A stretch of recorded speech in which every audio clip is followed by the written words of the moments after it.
In looking at CRUM, we've talked about a lot of different ways that CRUM uses to represent what is going on with us as humans and the difference between us as humans and computers. But there are a number of shortcomings. Actually, some in class actually had started mentioning them to me last time. I said, oh, we'll get there. So what are some of the shortcomings of all the things we've talked about? What are some of the shortcomings of this model for modeling in computation?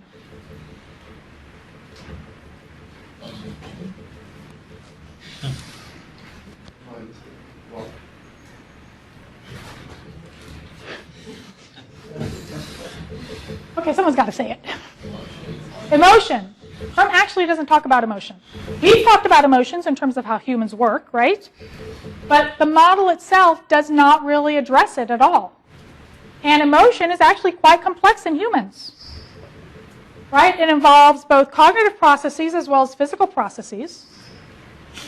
Now, some would say, well, you know, how important is emotion? Because we have Spock, right? Who wants to be like Spock? We will have no emotion and we will be more intelligent. Who thinks that's true?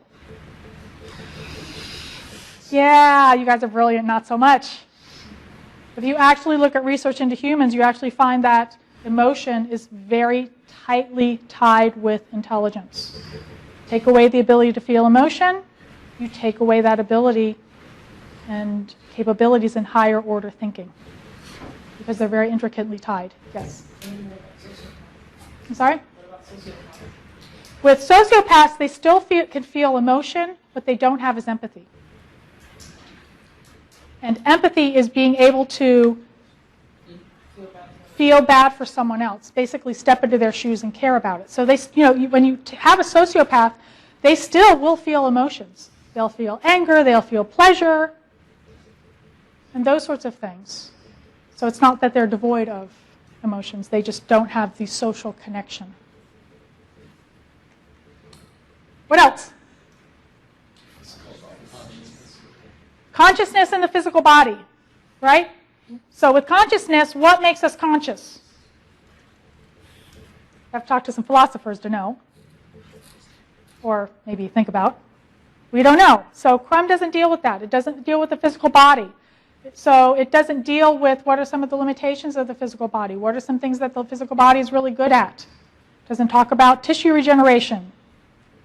Those sorts of things. Or influence of the physical environment. It doesn't talk about how this table is in my way and how it's going to influence my behavior. Do you think that's important when it comes to computation? Yes, it is. Can you imagine a robot who doesn't deal with the physical environment? Yeah, they're just crashing into everything. Now, a lot of times they crash into everything anyway, but that's because we're still learning about it. So those are things that are also very important that CRUM really does not address. Two other things. CRUM really does not look at the mind as a dynamic system. But the mind is very, very dynamic. Right? We are not computational systems. We have the capability to engage in computational capabilities, but our minds are not computational systems, they're dynamic systems. CRUM doesn't look at that. And, very, very important, it doesn't talk about how we as humans are innately social creatures. And that really, really affects how we interact with each other, with the environment, and with computing. Look at social networks. Look at how I talk to my computer when I get mad at it. I know the computer doesn't know or care, but still, that's how I react. All right, any questions? So now I can give you a quiz, and you're going to get 100 on it, right?